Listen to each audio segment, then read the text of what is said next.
तोहफा के तौर पर राजस्थान का घूमर विश्व पटल पर पहचान बनाने के लिए जा रहा है। राजस्थान के उप मुख्यमंत्री और पर्यटन मंत्री दिया कुमारी के पहल पर राजस्थान टूरिज्म डिपार्टमेंट की ओर से घूमर फेस्टिवल 2025 की शुरुआत की गई है। जयपुर स्थित विद्याधर नगर स्टेडियम में राज्य स्तरीय कार्यक्रम हुआ। दिया कुमारी ने घूमर महोत्सव की शुरुआत नगाड़ा बजाकर के की और घूमर को वैश्विक पहचान देने के उद्देश्य से राजस्थान के 7 संभागों में इसकी एक साथ में शुरुआत की गई। रंग बिरंगी राजपूती पोशाक में सजी महिलाएं एक साथ में ग्राउंड में घूमर करने के लिए उतरी और पारंपरिक वेशभूषा में सजी महिलाओं ने राजस्थानी लोकगीतों पर संस्कृति और कला को जीवंत रखा, जिसके कुछ दृश्य इस वक्त आपकी टीवी स्क्रीन पर।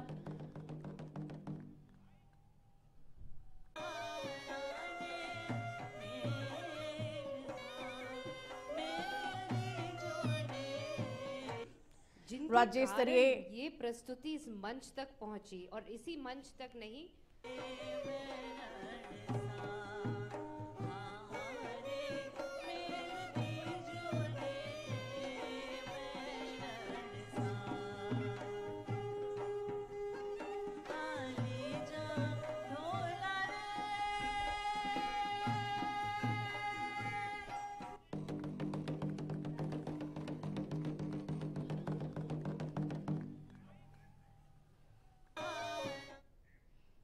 आज पहली बार हम लोग ये कार्यक्रम कर रहे हैं। पूरे राजस्थान भर में 7 संभागों में, संभाग मुख्यालय में हजारों की संख्या में माताएं बहनें घूमर महोत्सव में भाग ले रही हैं। ये हमारी विरासत है, हमारी संस्कृति है और हम सब राजस्थानी, हमारा गौरवशाली इतिहास, हमारी विरासत, हमारे लोक संगीत, हमारे लोक नृत्य, लोक कलाएं, मुझे लगता है हम सब की जिम्मेदारी है कि हम हमारी नई पीढ़ी को हमारी संस्कृति से जोड़ें। अलवर शहर के एमआई क्षेत्र के एक फैक्ट्री में गैस रिसाव की काल्पनिक स्थिति पर बुधवार को जिला प्रशासन, एनडीआरएफ और पुलिस टीमों ने संयुक्त रूप से मॉक ड्रिल का सफल आयोजन किया। इस हाई लेवल अभ्यास का उद्देश्य औद्योगिक क्षेत्र में किसी भी रासायनिक दुर्घटना से निपटने के लिए सभी एजेंसियों की तत्परता और तालमेल पर रखना था। मॉक ड्रिल के दौरान कर्मचारियों को सुरक्षित स्थान पर पहुंचाया गया, क्षेत्र को भी सील किया गया और रेस्क्यू ऑपरेशन वास्तविक स्थिति की तरह अंजाम दिया गया।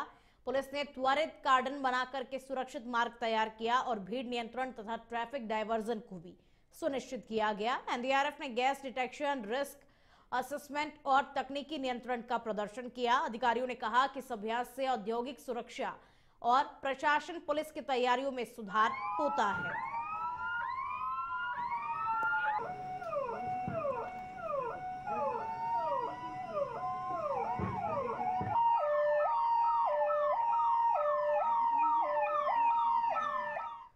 और आप खबर भरतपुर से है, जहां बयाना जनाजा अस्पताल को जनाना अस्पताल को 5 साल बाद में बड़ी राहत मिली है, क्योंकि अब यहां महिला स्त्री रोग विशेषज्ञ डॉक्टर रेणु गुजर तैनात हो गई है और लंबे समय तक इस पद के खाली रहने से ग्रामीण और डांग क्षेत्र के महिलाओं को गंभीर परेशानियों का सामना करना पड़ रहा था और कई बार शर्म या फिर संकोच के कारण वो समय पर इलाज नहीं करा पाती।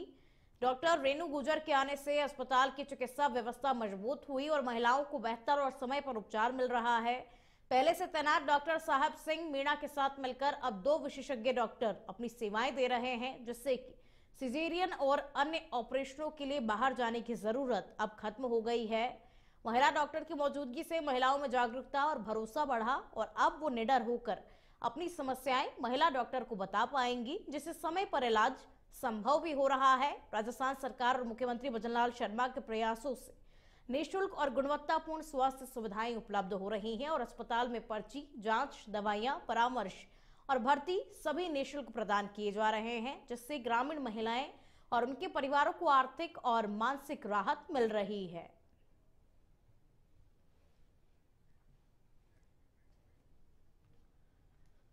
जो डॉक्टर हैं बढ़िया कर रहे हैं, बढ़िया व्यवहार है, अच्छी तरह से देख रहे हैं सबको, बहुत बढ़िया तरह से देख रहे हैं, बहुत प्यार से देखते हैं और बहुत बढ़िया व्यवहार है इनका।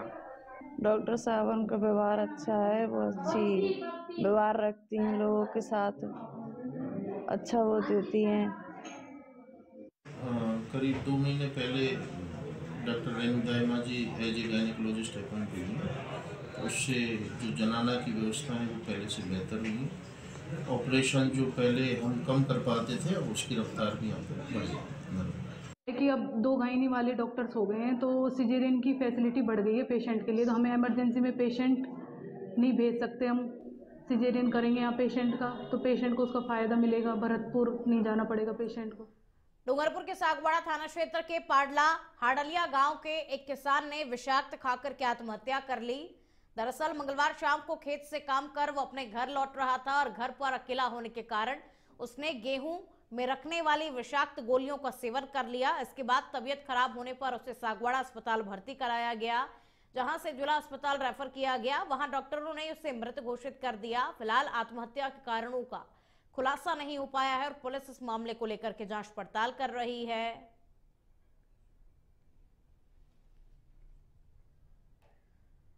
जयपुर पश्चिम के कालवाड़ थाना पुलिस ने वांछित एवं भगोड़े अपराधियों के खिलाफ चलाए जा रहे विशेष अभियान में 3 साल से फरार चल रहे स्थायी वारंटी को गिरफ्तार किया है। पुलिस उपायुक्त जयपुर पश्चिम हनुमान प्रसाद ने बताया कि वर्ष 2022 के एक प्रकरण में एसीजीएम सांबर लेक कोर्ट द्वारा आरोपी गुमान पुत्र सुआलाल उर्फ सुआराम के खिलाफ वारंट जारी किया गया था। आरोपी वारंट जारी होने के बाद से लगातार फरार था। डीसीपी पश्चिम के सुपरविजन में अतिरिक्त पुलिस उपायुक्त आलोक सिंघल और एसीपी जोटवाड़ा आलोक सैनी के निर्देशन में थाना प्रभारी नवरत्न धौलिया के नेतृत्व में विशेष टीमें गठित की गई। तकनीकी जानकारी और मुखबिर की मदद से आरोपी को कालवाड़ा थाना क्षेत्र में दबिश देकर के दबोचा गया। पुलिस का वांछित अभियुक्तों के खिलाफ यह अभियान लगातार जारी है।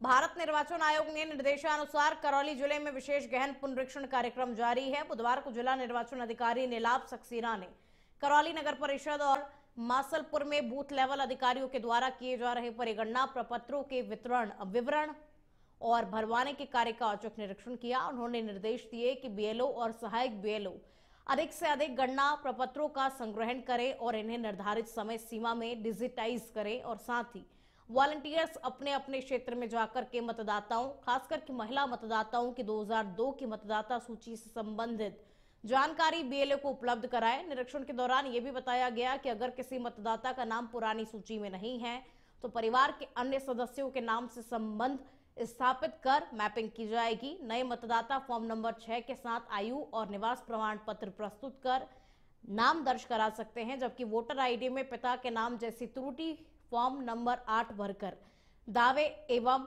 आपत्ति अवधि में सुधारी जा सकती है। और इस मौके पर कई अधिकारी और कर्मचारी भी मौजूद रहे।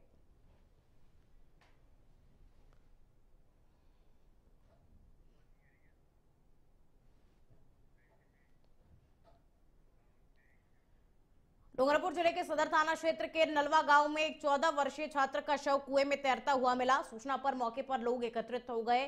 पुलिस के पहुंचने के बाद शव को बाहर निकालकर मोर्चरी में रखवाया गया। जानकारी के अनुसार मृतक प्रवीण रोजाना की तरह सुबह स्कूल के लिए घर से निकला था। घर से थोड़ी ही दूर पर बिना मुंडेर का एक कुआं बना हुआ था। स्थानीय लोगों के अनुसार सड़क किनारे स्कूल बैग पड़ा हुआ मिला, जिस पर शक होने पर कुएं में झांक करके देखा तो बच्चे की चप्पल तैरती हुई दिखाई दी। शोर मचाने पर लोग इकट्ठा हुए और तुरंत छात्र को कुएं से बाहर निकाला। परिजन और ग्रामीण उसे अस्पताल लेकर पहुंचे, जहां डॉक्टरों ने जांच के बाद में प्रवीण को मृत घोषित कर दिया। पुलिस ने शव को मोर्चरी में रखवाया और पोस्टमार्टम के बाद परिजनों को सौंप दिया।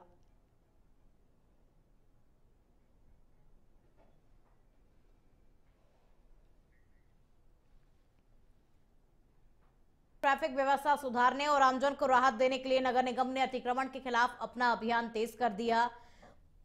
बुधवार को निगम की टीम ने नगर निगम कार्यालय से लेकर अशोक टॉकीज सर्किल तक बड़े स्तर पर कार्रवाई करते हुए सड़क किनारे किए गए अतिक्रमण को हटाया। इस दौरान फुटपाथ और सड़कों पर कब्जा जमाए दुकानदारों को मौके पर चेतावनी दी गई, जबकि कई जगह सामान जब्त किया गया। राजस्व अधिकारी निशा लखानी ने बताया कि शहर के प्रमुख बाजारों में लंबे समय से व्यापारियों द्वारा अतिक्रमण कर रखा गया है, जिसमें ट्रैफिक व्यवस्था बुरी तरीके से प्रभावित हो रही है। निशाला खानी ने यह भी स्पष्ट किया कि अतिक्रमण करने वालों पर जुर्माना लगाया जा रहा है और बार बार नियम तोड़ने वालों पर सख्त कार्रवाई की जाएगी। नगर निगम का अतिक्रमण का अभियान चल रहा है। ये लगभग 4-5 दिन से चल रहा है। इसमें आज हमने नगर परिषद से लेकर अशोका टाकिस तक कार्रवाई की। तो इसमें व्यापारियों की मिलीजुली प्रतिक्रिया है। कुछ व्यापारियों ने हमारा सहयोग किया अतिक्रमण हटाने में, तो कुछ ने विरोध भी किया, लेकिन समझाइश के बाद हमारे द्वारा अतिक्रमण हटाया गया है और चालान भी काटे गए हैं लोगों के। और आगे भी इस तरह का अभियान।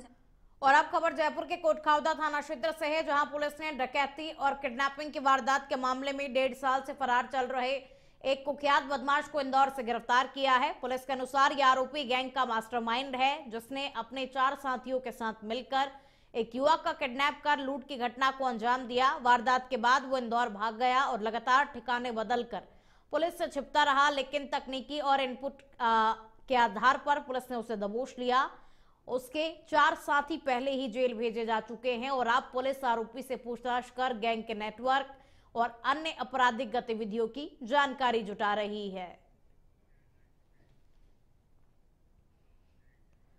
राजसमंद जन विकास संस्थान ने एम्पावर के सहयोग से आगाज परियोजना के तहत बाल संरक्षण समिति कुंवारिया के साथ मिलकर बाल विवाह के दुष्परिणामों पर जागरूकता रैली आयोजित की। रैली में महिलाओं और पुरुषों ने हाथों में तख्तियां लेकर बाल विवाह रोको और बच्चों का बचपन मत छीनो जैसे संदेश देते हुए आमजन को जागरूक किया। इस अवसर पर कुंवारिया ग्राम विकास अधिकारी विनोद कुमार, उप सरपंच सुरेश जाट और बाल संरक्षण समिति के सदस्य मौजूद रहे। संस्थान की ओर से नीता कुमावत, नारायण शर्मा, उमा शर्मा और देव कुमारी रेगर ने भी सक्रिय भागीदारी निभाई। रैली के माध्यम से ग्रामवासियों को बाल विवाह की रोकथाम, कानूनी पहल और सामाजिक नुकसान के बारे में जानकारी दी गई।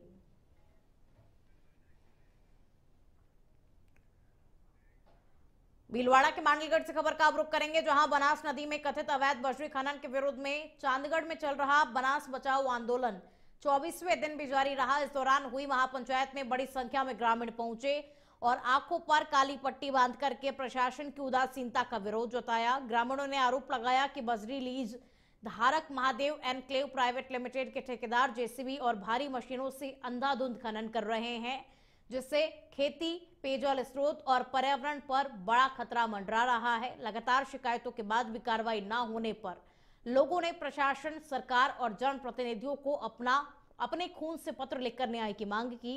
ग्रामीणों ने अवैध खनन की जांच, मशीनों के उपयोग पर रोक और जिम्मेदारों पर सख्त कार्रवाई जैसी मांगों को फिर से दोहराया। महापंचायत में बड़ी संख्या में ग्रामीण, सामाजिक कार्यकर्ता और क्षेत्रवासी मौजूद रहे।